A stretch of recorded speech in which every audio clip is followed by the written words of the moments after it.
Hello and welcome to this episode of Home in the Earth. I'll be building a quick basic staircase to our basement, which is under our underground house. That's an unusual feature in itself, but we'll just be looking at the stairs that we got from Menards.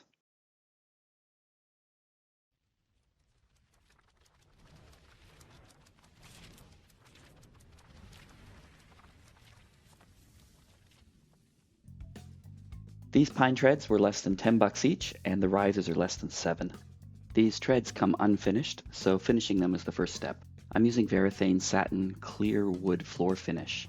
It's basically a high wear polyurethane that's tough enough to walk on, and this one can is more than enough for this whole job. I'm just brushing it on with a cheap chip brush and letting gravity spread it out smoothly. I'm counting on this to add some hardness and wear protection. The problem is that pine is cheap because it's soft. I would really rather have had maple to match the doors in the house, but that would have doubled the price, or oak would have been even more durable, but that was triple the price. I had more in the can, so I did a second coat. On this day, I did nothing dusty. It was all about letting these cure clean.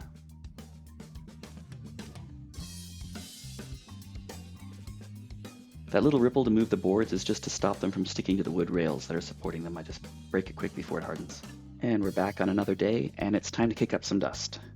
I'm chiseling off the worst of the shotcrete mess from these walls, and then we'll fill it in with stucco. It'll be much harder to do this after the proper stairs are installed. Now let's remove the old rough construction stairs. I had put these rough stairs in long before we had a roof on the basement, so they are weathered.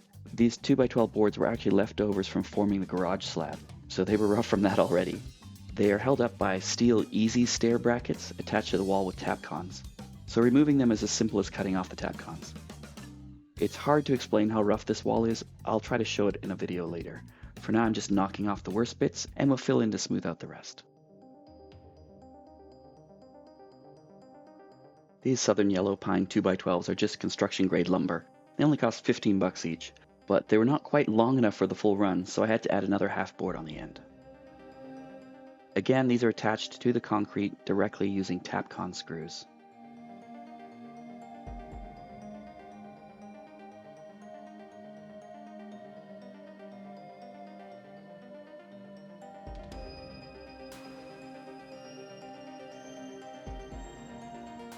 And now I repeat the process on the other side.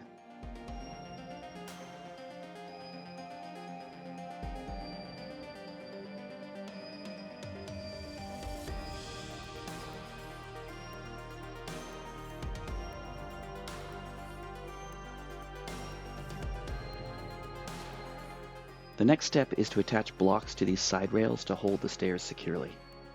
I'm using a template to place the blocks exactly in the right spot, and then double checking across with a level from one side to the other to make sure things stay level.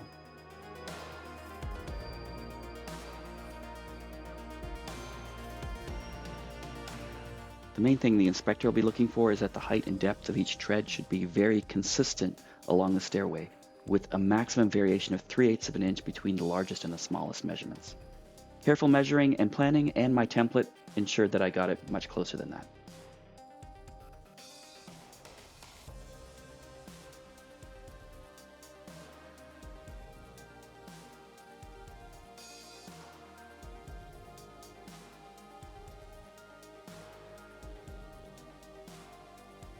And then a quick sanding of the lumber to remove the slivers and give it a nice little rounded edge. I still had some polyurethane left in the can, so let's coat this also.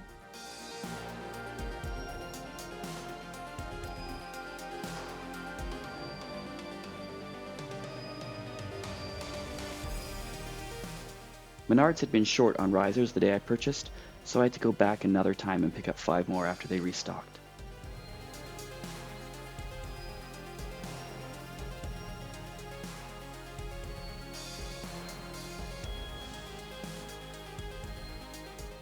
And now it's time for scratch coat. The funny side story is that we'd also bought this stucco mix from Menards. They had a pallet of it, and every time I went in to get more, I could see that I was the only person buying it. The bags that were there when I left are the bags that were there when I got back.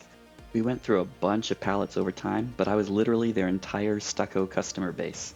When we finally took a break from stucco work, Menards was left with half a pallet. I would see it sitting there taking up shelf space for about a year. Anyway, I should have bought the rest of it, but I didn't, and they ended up removing it from their products. You can't even order it at any Menards anywhere now. We have a couple more walls in our basement that need stucco, and now I need to find a new stucco supplier.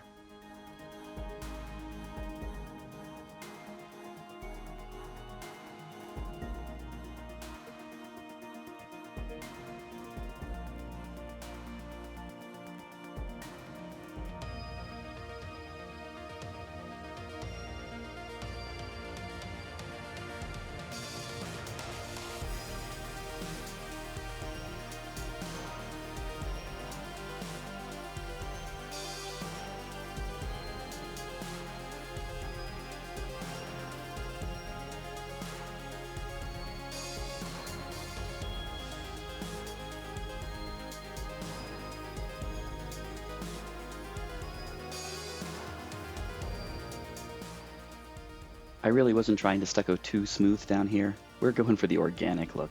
Also, this is just the scratch layer. Sherry can do a better job when she does another layer later on. I had to take care of under the stairs now. It would have been a nightmare trying to work under the stairs and put up the stucco.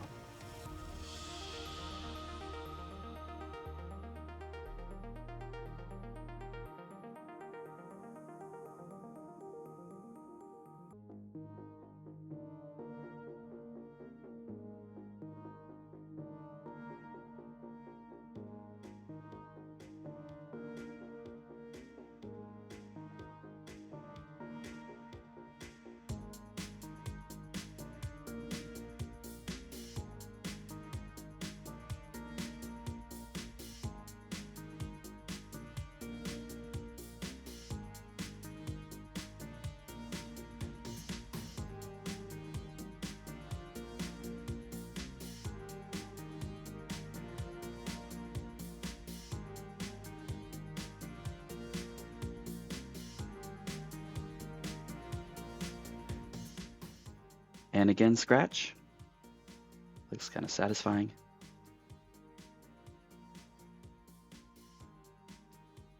Okay, finally, almost 80% of the way into the stair video, and we are finally building stairs. I attach the riser and then the next tread and repeat. We are using both glue and brad nails and sometimes screws too. I made that little stair templating device out of scrap lumber and wing nuts so I could adjust it to each space and make one perfect cut every time. I had exactly the right number of risers and treads, so no mistakes were allowed.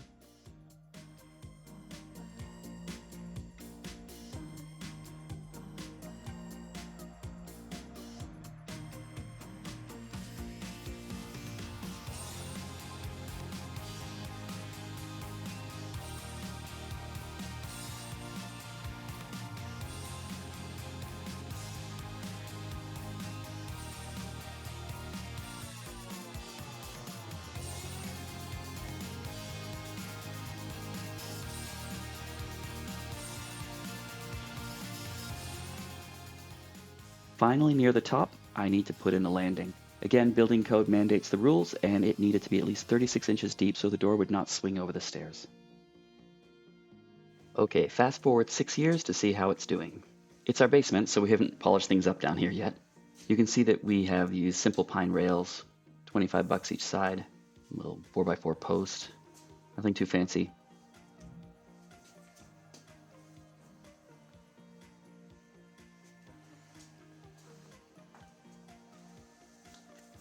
Here's the organic, which is code for lumpy bumpy, scratch coat.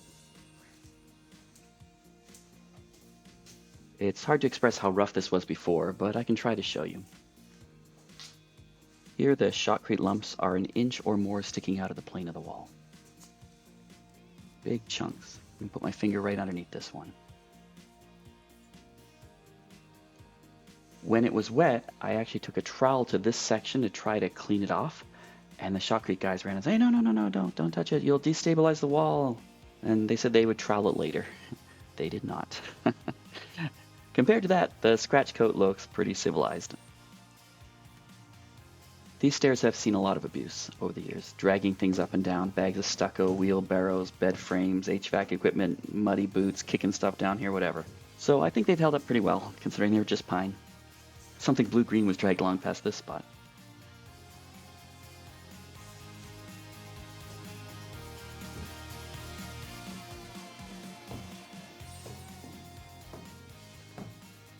The scratch coat only went partway up because the higher part of this wall was a particle board backing up against the form, so that part's much flatter. We can brown coat right over this when the time comes. We won't even need a scratch coat.